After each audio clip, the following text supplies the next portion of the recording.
This year, for Valentine's Day, I decided to create rather than consume. In previous years, I would celebrate by buying myself something cute. This year, I felt the urge to distance myself from consuming and do something for myself that embodies self-love. I enjoy sewing and creating in general, so I decided to challenge myself to make my dream dress. I love natural fibers, and linen to me is what I consider to be a luxury fabric, so I treated myself to some nice linen fabric to make my dress with. I chose red for the fabric since it's a power color for me, and it's quickly becoming one of my most worn colors. I also don't own any dresses in this color, so I knew that it would be a useful addition to my wardrobe. While the fabric was on its way, I went to my mother's to see if she had red thread I could use, and luckily she did. Thread isn't expensive, but I'm trying to be more resourceful this year by reaching out and asking to borrow rather than buying first.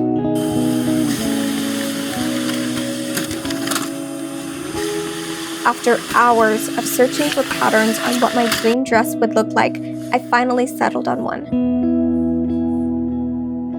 While the pattern was way out of my skill level, I knew that it would make the end result that much more rewarding. I focused on a sewing pattern that embodied what was on my Pinterest board. I noticed lots of ruffles, mini links, gathers, and bow detailing, and therefore went with a pattern that had similar elements. Patterns are just a starting point for me. I don't believe I've ever created exactly what the pattern said to. I always add my own flair or accent, or more realistically, accident to my creation.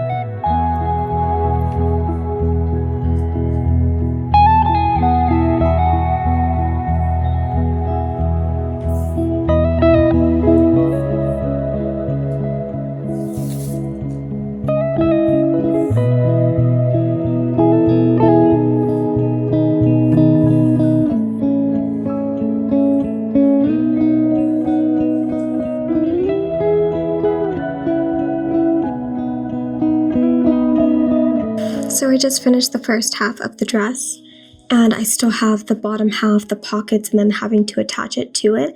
I think I'm going to do something a little bit different from the original pattern, just to make it a little bit more easy on me. I'm also already excited to make another one in different colors, but I want to finish this one first. Hopefully I can finish it today. It's cold, it's winter, and I'm really just enjoying creating things for myself. Let's finish this dress.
Officially finished my Valentine's Day dress. I'm so excited that I decided to stick with it and see it to the end because I made a wearable dress, and I'm really excited to wear this in the spring and summertime as well, not just for Valentine's Day. The reason why I wanted to create a dress over just buying myself a dress is because it didn't feel like self-love to just buy myself something. I've done it in the past for other B-days, but this year I really wanted to do something that felt like self-love. And nothing says self-love like blocking out hours over multiple days to create something for just you. So the style of dress that I made was something that I have been seeing and wanting to purchase, and that's why I chose this dress.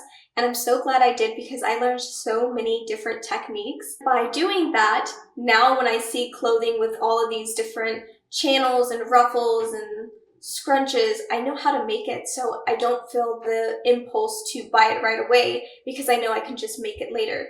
Whether or not I will actually make it later, I know that I have the skills to do that, so it doesn't feel like an urgent thing that I need to purchase because it might go out of stock. I don't believe in just practicing self-love once a year. I do want to make more stuff for myself this year. I want to make more tops. I want to make more dresses. That's something that I definitely want to continue. This Valentine's Day, I highly encourage you to create over consume, and you just have to figure out what that looks like for you. I personally like sewing, so I knew that sewing would be something that would be fun. You have to figure out what your medium is and what you enjoy. For example, if you like painting, perhaps you could paint yourself a self-portrait. Or if you're into pottery, maybe you could make yourself a really nice mug, or maybe you could make yourself a jewelry dish or something like that. Maybe you could make yourself just a really cute bow that you can clip into your hair. Or if your hobby is embroidery, you could go and thrift a pencil case and then embroider little hearts on it. It doesn't have to be a super long, tedious project like making an entire dress, but just do something for you that you will actually use outside of just Valentine's Day, because obviously that's a bit wasteful. Thank you guys so much for joining me on this creation journey on making my Earthy Valentine's Day dress. Don't forget to give this video a like, and I'll see you guys on the next one.